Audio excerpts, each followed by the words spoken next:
जब कभी रामायण की ऐतिहासिकता पर सवाल उठता है तो कुछ नासा द्वारा ली गई कथित राम सेतु की तस्वीरें और अमेरिकी साइंस चैनल के प्रोग्राम का हवाला देकर कहा जाता है कि देखिए अब नासा ने भी कह दिया है ये सेतु मानव निर्मित है, यही वो सेतु है जो रामायण काल में बना था। लेकिन उत्साहित आस्था भूल जाती है कि ऐसे टीवी प्रोग्राम या नासा का नाम लेकर रामायण की ऐतिहासिकता सिद्ध नहीं की जा सकती, बल्कि इससे और भी बड़ी कन्फ्यूजन खड़ी हो जाती है। इस वीडियो को आप अंत तक देखिए। इस वीडियो में हम कुछ ऐसे तथ्यों पर चर्चा करेंगे जिससे आपके राम सेतु को लेकर सभी भ्रम दूर हो जाएंगे।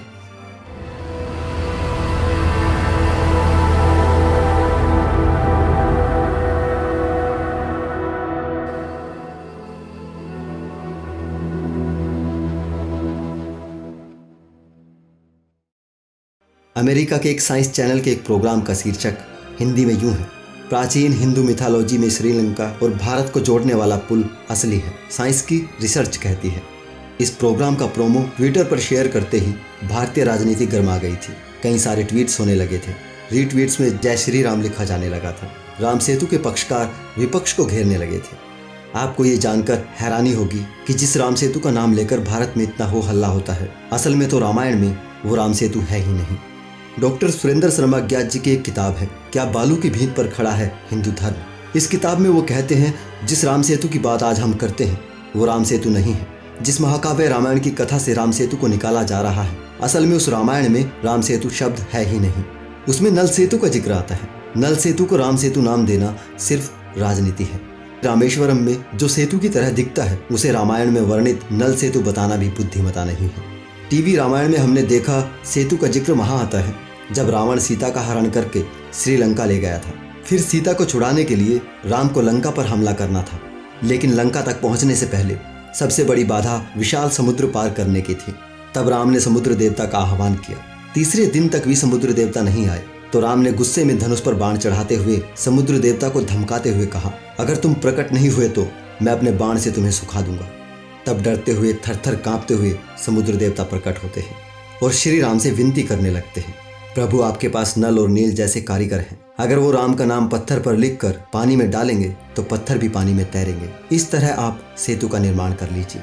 वाल्मीकि रामायण में उस सेतु का साइज इस तरह से लिखा है, वानरों ने पहले दिन 14 योजन, तीसरे दिन 21 योजन और चौथे दिन 22 योजन और 5वें दिन 23 योजन लंबा सेतु तैयार करते हैं। 10 योजन विस्तीर्ण, 100 योजन मायतम, दक्षूर्देवरांधर्वा, नल सेतु सुदुष्करम। वाल्मीकि रामायण 6:22-76।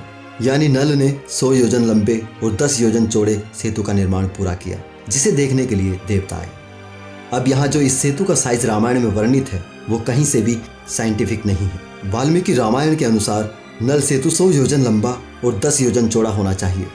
योजन से मील और मील से किलोमीटर बनाए तो इस पर कोई किताब एक मत नहीं है। हाँ, कुछ लोग एक योजन में 4 कोस पर एक मत नजर आते हैं तो हम वही ले लेते हैं। एक योजन में 4 कोस माने जाते हैं और एक कोस में 3.2 किलोमीटर माना जाता है, तो 4 कोस का मतलब एक योजन हुआ 12.8 किलोमीटर। इस हिसाब से ये सेतु लगभग 1280 किलोमीटर लंबा, 128 किलोमीटर चौड़ा होना चाहिए। पहले तो आप ये सोचिए, कोई कितना भी लंबा ब्रिज बनाए पर 128 किलोमीटर चौड़ा बनाने में कोई बुद्धिमता नहीं है। चलिए बना भी लिया तो इतना लंबा और चौड़ा ब्रिज रामेश्वरम में कहीं नहीं है। कथाओं के अनुसार कुछ लोग ये भी कह सकते हैं कि सीता को छुड़ाने के बाद जब राम अयोध्या लौटने लगे तो विभीषण के कहने पर राम ने उस सेतु को खंडित कर दिया था, इसलिए वहां पर उसके बस कुछ अवशेष बाकी हैं और वहां के तैरते पत्थर इस बात का सबूत है कि वो राम नाम लिखे वही पत्थर हैं जो सेतु में इस्तेमाल किए गए थे। अब यहाँ पर ये जरूरी हो जाता है जिन पत्थरों को रामायण के सेतु के प्रमाण के तौर पर पेश किया जा रहा है उन अवशेषों की भी पड़ताल की जाए। असल में जिन्हें सेतु का पत्थर कहा जाता है वो पत्थर ही नहीं है, बल्कि पत्थर जैसे दिखने वाले कोरल रीफ है। ये कोरल रीफ अपने शुरुआती दौर में एक तरह की जीव होते हैं जो सामान्यतः संसार में 10 से 20 डिग्री नॉर्थ और 20 डिग्री साउथ में पाए जाते हैं। ये अपनी कॉलोनी उथले समुद्र में बनाते हैं क्योंकि यहाँ समुद्र की गहराई कम होने के कारण ये स्थान इनके लिए अनुकूल होता है। लाखों सालों तक इन पर कैल्शियम कार्बोनेट की पतली परत चढ़ती है और ये टेढ़े मेढ़े पत्थरनुमा दिखने लग जाते हैं। इसी कोरल रीफ की पत्थरनुमा संरचना को जब पानी में डाला जाता है तो वो तैरते हुए पत्थर की तरह ही दिखते हैं। समुद्र के आसपास जीवित कोरल भी देखे जा सकते हैं। इसके अलावा एक फ्लोटिंग स्टोन भी होता है जो ज्वालामुखी फटने के बाद जब लावा जमता है तो बनता है, जिसे प्यूमिस स्टोन भी कहते हैं। जिनका घनत्व बहुत कम होने के कारण यह पानी में तैरते हैं। भारत में इन्हीं कोरल रीफ और प्यूमिस स्टोन पर धार्मिक पाखंडी राम नाम लिखकर उसे सेतु का पत्थर बता पढ़े लिखे लोगों को भी भ्रमित कर उन्हें अपनी अंधी आस्था का शिकार बना लेते हैं। पूरी दुनिया में ये सेतु जैसी संरचना अकेली नहीं है। ऐसी 41 संरचनाएं और भी हैं, जिनमें सबसे बड़ी और सबसे पुरानी और सबसे लंबी संरचना ऑस्ट्रेलिया में है, जो 2500 किलोमीटर लंबी और धनुषाकार है। और ऐसी ही अन्य संरचना जापान कोरिया के बीच में भी है और तुर्की द्वीप में भी है। ऐसी कुल 10 संरचनाएं नासा सैटेलाइट से देख चुका है और उनका सैंपल लेकर रेडियो कार्बन परीक्षण भी कर चुका है। अगर ये भी भारत में होती तो इसे भी अर्जुन का गांडीव या राम अथवा शिव का धनुष कहकर इन पर भी अंधी आस्था का धंधा चालू हो जाता।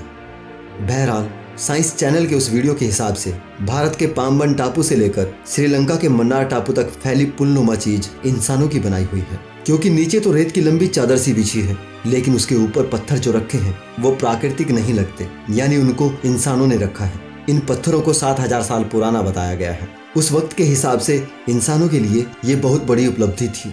ये कैसे किया गया किसी को मालूम नहीं। वैज्ञानिकों के मुताबिक ये तस्वीरें नासा ने ली है। लेकिन यहाँ आपको एक कठिनाई नजर आ जानी चाहिए।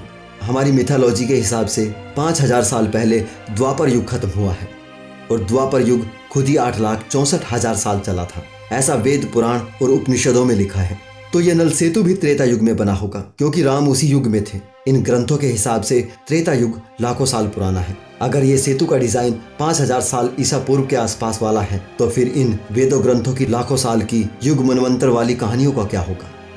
सोचकर देखिए, मानव जाति का जन्म हुए 1 लाख वर्ष भी पूरा नहीं हुआ और उसके बाद भी मानव ने खेती करना, कपड़े पहनना 8000 ईसा पूर्व ही सीखा। मानव ने लोहे की खोज 1500 ईसा पूर्व की और लिखना बहुत बाद में सीखा। लेकिन भारत की अंधी आस्था का खेल देखिए। इसे जबरन राम सेतु साबित करने के लिए नल और नील नाम के 2 भालू विश्व के प्रथम सिविल इंजीनियर घोषित कर डाले और उस पर भी मन नहीं भरा तो बंदरों से पत्थरों पर राम नाम लिखवा दिया। आप थोड़ा दिमाग लगाएं तो सब कुछ साफ हो जाता है। कितना बड़ा पाखंड इन मिथक कथाओं के जरिए फैलाया गया है। असल में तो भले ही सुई बनाने का दिमाग ना हो, लेकिन कहानियां गढ़ने और काल्पनिकता का मिश्रण करने का बहुत ही गजब दिमाग है। अगर इन पत्थरों की श्रृंखला के आधार पर रामायण को ऐतिहासिक घटना कहा जा रहा है, अगर धार्मिक पूर्वाग्रही वैज्ञानिकों के शोध और कार्बन डेटिंग से कोई रिपोर्ट राम सेतु के पक्ष में कर दी जाती है कि ये नल और वानरों का बनाया हुआ वही सेतु है और रामायण सिद्ध इतिहास है, फिर भी एक अंतिम और बड़ी समस्या ज्यों की त्यों खड़ी रहेगी। हमारी मिथोलॉजी कभी इतिहास इसलिए भी सिद्ध नहीं हो सकती क्योंकि उनमें ऐसे ऐसे अकल्पनीय कारनामे बताए हैं जिन्हें सिद्ध ही नहीं किया जा सकता। भालू और बंदरों का पत्थर ढोना तो थोड़ा बहुत माना जा सकता है, लेकिन समुद्र का एक व्यक्ति के रूप में प्रकट होकर विनती करना कैसे सिद्ध होगा। सवाल तो ये भी हो सकता है कि इन मिथकीय कथाओं के पात्र अगर इतने चमत्कारी थे तो उन्हें किसी सेतु वेतु की जरूरत ही नहीं थी। जब हनुमान बचपन में सूर्य को निगल सकते थे और जवानी में एक बूटी के लिए पूरा पहाड़ उठाकर ला सकते थे, तो इसी तरह 2-3 पहाड़ समुद्र में रख सकते थे। या उससे भी आसान उनके लिए ये था कि वो एक उंगली समुद्र में रख देते, वो सेतु का काम कर जाती। लेकिन कहानी में अगर ट्विस्ट न हो तो मजा नहीं। बचपन में हमने रामायण और महाभारत टीवी पर देखी, हर साल रामलीलाएं देखी और आज भी रामायण और महाभारत टीवी पर आते हैं। उन्हें हर बार थोड़ा ज़्यादा मनोरंजक बनाने के लिए उनमें कुछ ना कुछ जोड़ दिया जाता है। हर बार हर बात को बढ़ा चढ़ाकर दिखाया जाता है।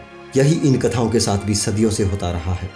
इसलिए इनकी विशालता और किरदारों की भरमार हमें हैरान करती है और अकेले रामायण ही बहुत सारी है, तो ये अपनी ऐतिहासिकता कैसे सिद्ध कर पाएंगे।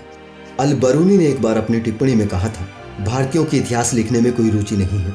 ये लोग घटनाओं के कालक्रम दर्ज करने में बड़े ही लापरवाह हैं और जब इन पर ऐतिहासिक जानकारी के लिए दबाव आता है तो सुदूर पूर्व की कहानियों को इतिहास बताने लग जाते हैं। इतिहास की जानकारी के दबाव में उन्हीं कहानियों को इतिहास कह देना बेहद हास्यास्पद है, जो कभी सिद्ध नहीं किए जा सकते। असल में आस्था आंख पर पट्टी बांधकर मानने का सवाल है। समझ नहीं आता हमारी समझ कब विकसित होगी। जो विदेशी और उनके विज्ञान से हमें नफरत सिखाते रहे, वही आज उन्हीं के हवाले से हमें बता रहे हैं तुम्हारा काल्पनिक नल सेतु 7000 साल पुराना है, जबकि उसे धर्म ग्रंथ में कई लाख साल पुराना बताते रहे हैं। अंत में यही कहना चाहूँगा, जिन दिमागों में वेद और आयुर्वेद की महिमा भरी गई हो, उन्हें अंग्रेजी दवाई रिएक्शन ही करेगी। हमें अपनी तर्क शक्ति जागृत करनी होगी। झूठ और सच में निष्पक्ष रूप से अंतर करना सीखना होगा, चाहे वो हमारे पूर्वजों द्वारा बोला गया झूठ हो या किसी विदेशी द्वारा। नहीं तो उछलते रहिए मूर्खों की तरह। अंग्रेजों ने ये बात कह दी है, नासा ने भी ऐसा कहा है, फलाने अंग्रेज ने भी ऐसा कहा है। कहते रहिए, अपनी मिथकीय कथाओं से मेल खाती बातों पर खुश होते रहिए।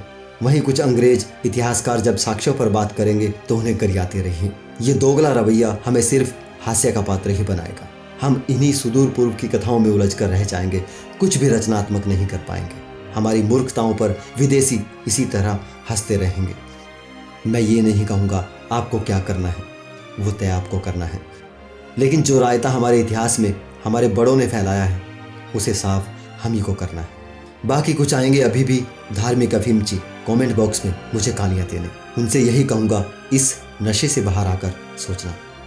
अगर कुछ बुद्धि शेष बची है तो उसका इस्तेमाल करना और कुछ तथ्यपूर्वक बात रखना। और जिनकी बुद्धि गुलाम नहीं है वो मेरी बात समझ गए हों। इस वीडियो को ज़्यादा से ज़्यादा शेयर करें और हमारे चैनल को सब्सक्राइब कर लें और साथ ही बेल आइकन दबाकर ऑल नोटिफिकेशन ऑन कर लें। आज के लिए इतना ही, जल्दी ही मिलते हैं अगले वीडियो। तब तक के लिए नमस्कार।